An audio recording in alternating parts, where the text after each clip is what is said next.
اعوذ باللہ من الشیطان الرجیم بسم اللہ الرحمن الرحیم الصلاۃ والسلام علیکہ یا رسول اللہ صلی اللہ علیہ وآلہ وسلم. السلام علیکم ورحمۃ اللہ وبرکاتہ. ایک بہن جو کہ ماشاءاللہ بہت کثرت سے درود پڑھتی ہیں، ان کے بہت سارے درود کے مشاہدات بھی ہیں، آپ بہت سارے چینلز پہ سن چکے ہیں. ان سے الحمدللہ ملاقات رہی تھی اس دفعہ مدینہ شریف میں. تو یہ بتاتی ہیں کہ ان کے والد صاحب کی وفات، جس کو کم از کم 10 سال یا اس سے زیادہ کا عرصہ گزر چکا ہے، تو کہتی ہیں کہ شروع میں اپنے والد کو یاد کر کے بہت روتی تھی. تو مجھے تقریباً ہر رات ہی اپنے والد صاحب خواب میں آتے تھے اور اکثر کہا کرتے تھے کہ میں تمہارے لیے پریشان ہوں. کہتی ہیں کافی عرصے تک یہ سلسلہ چلتا رہا، اور پھر یہ ہوا کہ جیسے جیسے میں درود شریف کے ساتھ جڑتی چلی گئی، درود شریف کی تعداد روزانہ میری بڑھتی چلی گئی، تو پھر آہستہ آہستہ میرے والد صاحب میرے خواب میں نہیں آئے.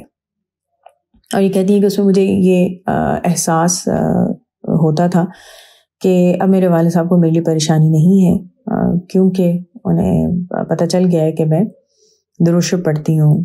تو درود شریف کی آپ کو پتہ ہے ہمیشہ رحمتیں اور برکتیں ہر کسی کے ساتھ ہوتی ہیں. ماشاءاللہ جب آپ اتنی کثرت سے درود شریف پڑھیں تو زندگی میں اور آپ کے جو پیارے چلے جاتے ہیں ان کے لیے آخرت میں بہاریں ہی بہاریں ہوتی ہیں. تو آج صبح انہوں نے خواب شیئر کیا. کہتی ہیں کہ کافی عرصے کے بعد میں نے تو والد صاحب کو خواب میں دیکھا، اور کہتی خواب میں یہ دیکھتی ہوں کہ ابو میرے گھر پر ہیں، ان کے گھر میں آئے ہیں، اور کہتی ہیں کہ صحن میں موجود ہیں. سب گھر والے جو ہیں وہ اندر کمروں میں موجود ہیں. تو میں دیکھتی ہوں کہ صحن میں ہمارے ایک نور کا ستون ہے. حالانکہ حقیقت میں ہمارے گھر میں کوئی ایسا ستون موجود نہیں ہے، لیکن یہ نور کا ستون ہوتا ہے کہ جس میں سے بہت خوبصورت شعاعیں نکل رہی ہوتی ہیں. اور کہتی ہے کہ میں دیکھتی ہوں کہ ابو اس ستون کے ساتھ بیٹھے. جب میں ان کو دیکھتی ہوں تو بھاگتی ہوئی جاتی ہوں، ان کے پاس جا کے بیٹھ جاتی ہوں.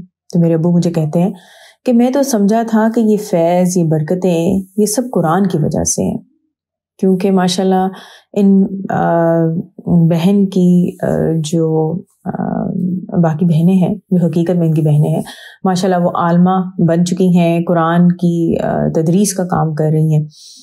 اور یہ خود بھی کہتی ہیں کہ انہوں نے اپنی ابو کی وفات کے بعد بہت زیادہ قرآن مکمل کر کے اپنے فادر کو ہدیہ کیے تھے.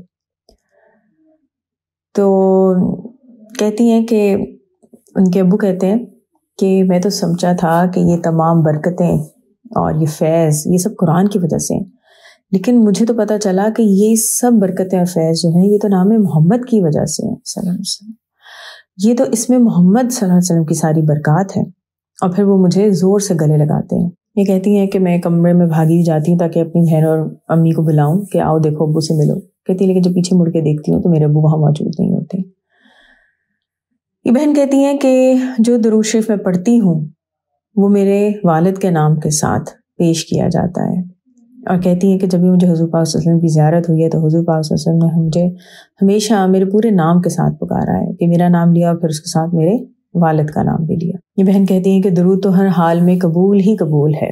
ایک بزرگ کہتے تھے کہ اگر آپ اپنے والد کے ساتھ کوئی احسان کا کام کرنا چاہتے ہیں، کوئی نیکی کرنا چاہتے ہیں، تو کثرت سے درود پڑھیں، کیونکہ جب بھی حضور پاک صلی اللہ علیہ وسلم کے سامنے آپ کا پڑھا ہوا درود پیش کیا جاتا ہے تو آپ کے نام کے ساتھ آپ کے والد کا نام بھی حضور پاک صلی اللہ علیہ وسلم کی بارگاہ میں پکارا جاتا ہے. تو رحمت اور سلام پڑھنے والے کے ساتھ ساتھ ان کے والد کے لیے بھی نوازا جاتا ہے. جہاں درود پڑھنے والوں کی آنے والی نسلیں درود کے رنگوں میں رنگی جاتی ہیں، وہاں پچھلی نسلوں کی بھی مغفرت ہوتی ہے. تو درود شریف پڑھیں، ڈھیر سارا درود شریف پڑھیں، دل کھول کے درود شریف پڑھیں، اور اپنے ساتھ ساتھ سب کے لیے دعا مانگیں کہ اللہ تعالیٰ ہم سب کو دنیا اور آخرت دونوں جہاں میں حضور پاک صلی اللہ علیہ وسلم کی ذات مبارکہ پہ بہت سارا درود و سلام پڑھنے کی توفیق عطا کریں، درود و سلام کی دعوت دینے کی توفیق عطا کریں، اور دنیا اور آخرت دونوں جہاں میں اس درود کے صدقے ہمیں حضور پاک صلی اللہ علیہ وسلم کی محبت، قرب اور دیدار ہر لمحے اور ہر پل میں نصیب کریں.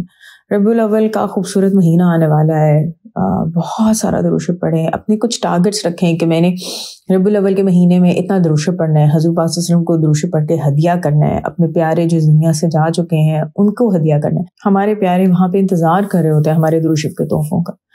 جیسے پہلے جب میں کبھی درود شریف پڑھا کرتی تھی اور کبھی سستی ہو بھی جاتی تھی، کبھی نمبر کمپلیٹ کیا کبھی نہیں کیا، لیکن جب سے ابو کی ڈیتھ ہوئی ہے تو تب سے مجھے کافی اس بات کی فکر رہتی ہے کہ روز مجھے کم از کم اتنا درود شریف پڑھنا ہے، کیونکہ میرے ابو انتظار کر رہے ہوں گے میرے اس درود شریف کے تحفے کا.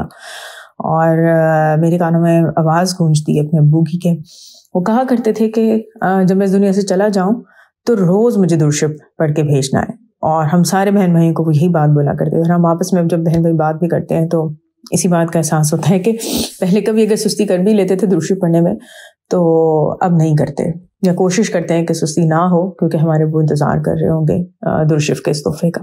پھر وہی دعا مانگوں گی جو اپنے لیے مانگتی ہوں کہ اللہ تعالیٰ ہم سب کو دنیا آخرت اور جہاں میں حضور پاک صلی اللہ علیہ وسلم کی محبت، قرب اور دیدار ہر لمحے اور ہر پل میں نصیب کریں. آمین ثم آمین. الصلاۃ والسلام علیکہ یا رسول اللہ صلی اللہ علیہ وآلہ وسلم. السلام علیکم ورحمۃ اللہ وبرکاتہ.